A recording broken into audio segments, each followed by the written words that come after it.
Welcome back to Abundant Living, episode 13. Happy New Year, and we are getting ready for Valentine's Day here on the Cold Comfort Farm and at the inn. Mainly we'll be doing some decorating and updating at the inn as I have guests checking in for a very special 10th anniversary.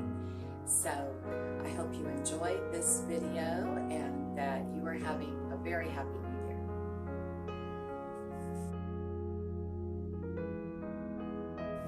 Now I need to make updated tiebacks for my drapes in the dining room, and the dining room is turquoise and pretty deep red, so I got this beautiful wired ribbon at Michael's today in this beautiful turquoise.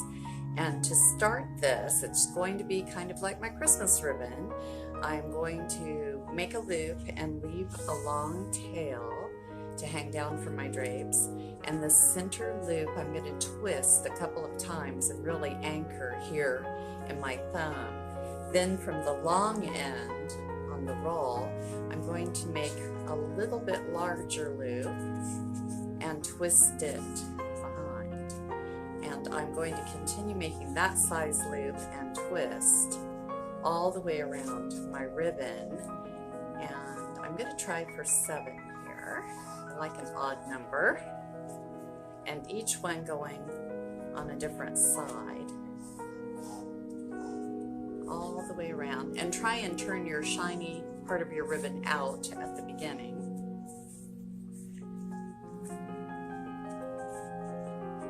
And then to fasten these, you're going to need a couple of pipe cleaners.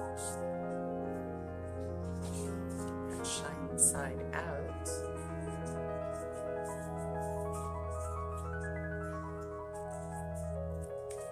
And if you twist them behind each other, it really does help anchor them.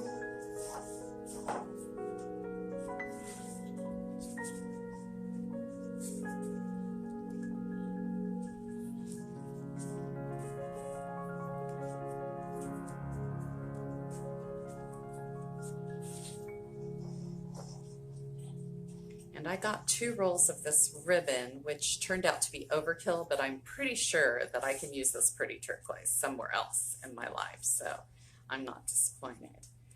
Okay, when you get your loops all done and really held in, then you want to take your center loop as you had and kind of center it and keep twisting as these things get a little loose.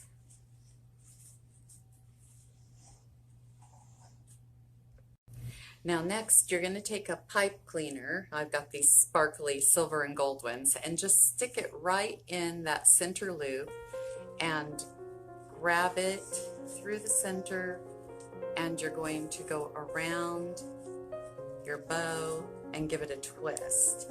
And then I take my second pipe cleaner and I go through the center, but I go and capture some of the other loops, them and twist.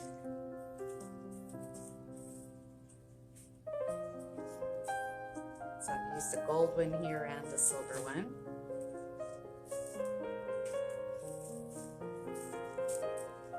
And you'll be able to arrange your ribbon so that your pipe cleaner does not show. But then I take it to the dining room and I've tied my drapes up with just regular ribbon, and I can just anchor this beautiful bow to those ribbons that I have. And then I trim my length at an angle, and I keep them a little bit uneven. I think it looks more natural and lovely, and you will have fun doing this, and it can brighten any room. So we'll take a picture of the finished bows on the drapes in just a moment for you. Now remember to like and share and become a member of this YouTube channel, Abundant Living, and you won't miss an episode.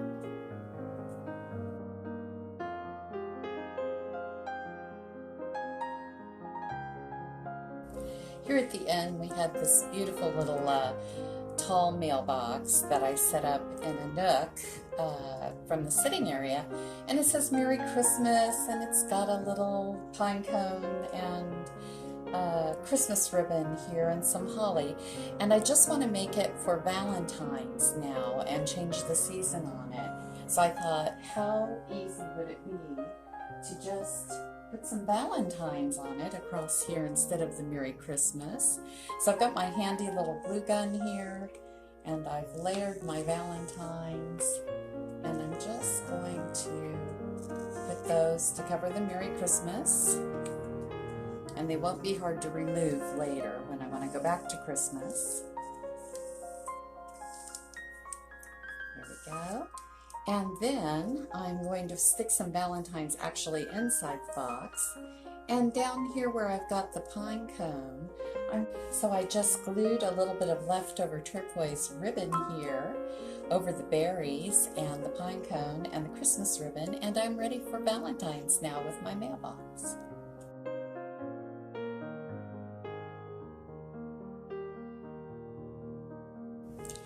Today, I'm going to teach you to make these wonderful miniature Valentines that can easily sit on a table. And we're going to start with just a small piece of artist paper, maybe from a sketchbook, anything that you have that's pretty substantial and can be folded.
After gluing that fabric, for the next step, just go to some magazines or your typewriter or your word processor and cut out or type up your words of love that you want to have across your Valentine. Here I cut these out of a magazine. This one says, "This is my love." And grab some pretty backgrounds, or think of some painting that you'd like to do across the next side of your Valentine while this dries. For my next step on my first page here, I want to do a background and then a stenciled bird. So I've just smeared some color on here in purple and gold, and I'm actually going to blot it onto some waste paper here before I paint my bird with, and I have this simple stencil that I got at the, I think it was the Dollar Tree of all places, and I'm going to place it on here, and then I want it to be some red and blue, I think, for my Valentine's bird. So I've got kind of a turquoisey blue here. Let's see how that looks.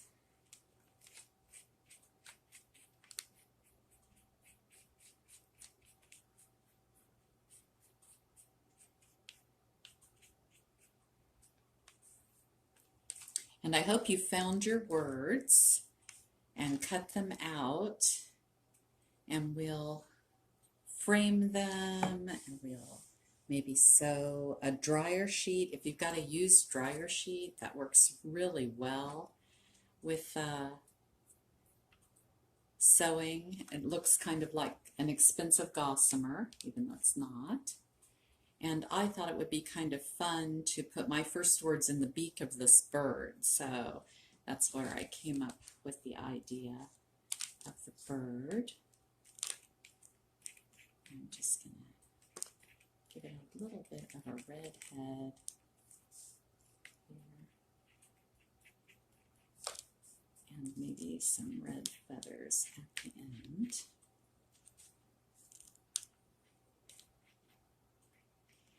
And you could take a maybe a little red breast. You can take a photograph. Photographs are wonderful, and with your computers you can get sepia tones and all kinds of wonderful things going on your photographs, and glue a photograph on here, and then put some words with the photograph, or maybe the photograph says enough words for you. A little bit of really light yellow here, and I think I'm going to give it a dark golden beak.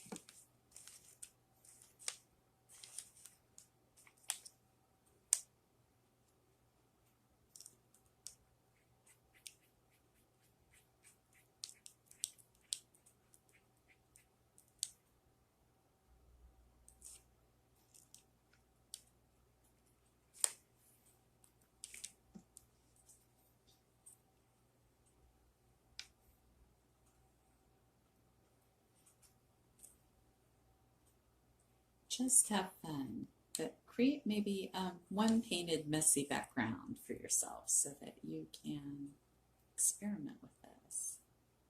A little gold into that light wing.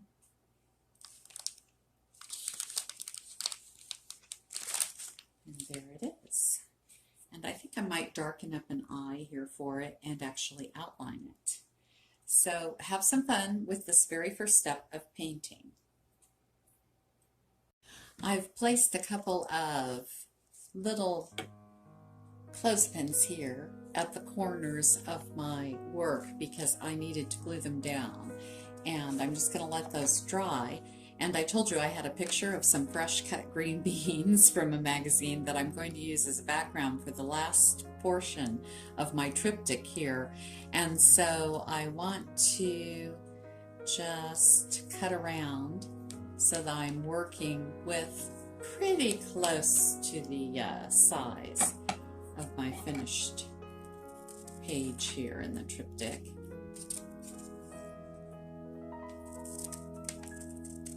I usually leave just a little bit extra because I want to trim it up at the very end of my process, but I now have a pretty good idea of the size that I have to work with here in this page.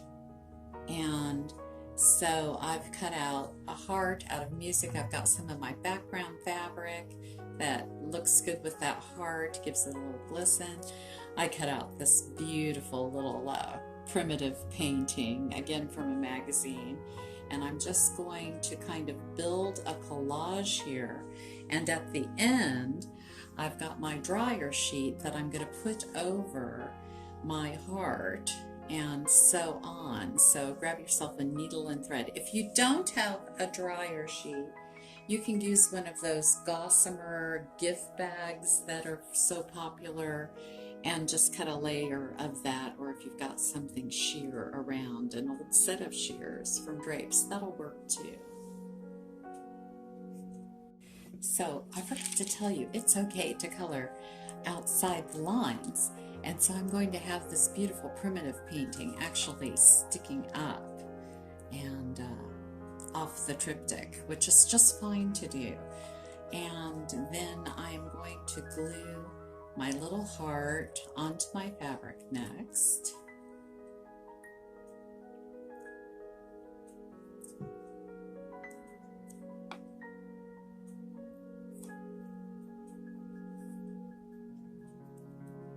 And before I glue that fabric on to my background, I am going to cut out my piece of gossamer, or my used dryer sheet in this case, and I want to cut it just a little bit smaller than my background heart.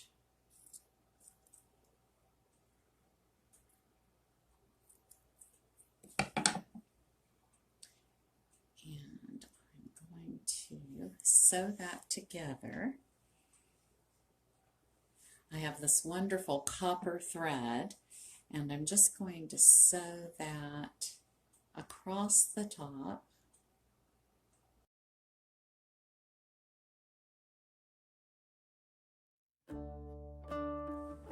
For this next craft, we are going to use just a paper doily, and this one seems to be pretty thin, so I doubled it up, and make just a cut not quite to the center on it. And you're going to make a cone out of those doilies, just like you remember doing when you were in grade school. And that makes the double layer of lace on it. When you get it to a nice size that just your hand will fit in, then just put a dot of glue up here, hot glue. I'm going to go, you have your glue on your seam, just press it down, being careful with your fingers not to get hurt. And then take just a bouquet of roses. I got these at the Dollar Tree, I think, and cut them apart with stems the length that you want to stick up out of your beautiful cone.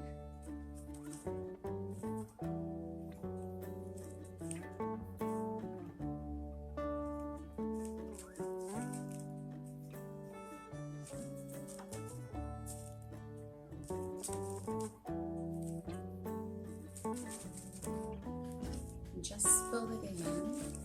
I like to leave my leaves on, but if you like naked roses, that's fine too. And then I am going to tie a ribbon around this so that I can hang it down my staircase. And I'm going to glue these beautiful paper flowers that I got at Michael's today in a group on the outside and decorate my staircase with 3 of these. So happy Valentine's Day.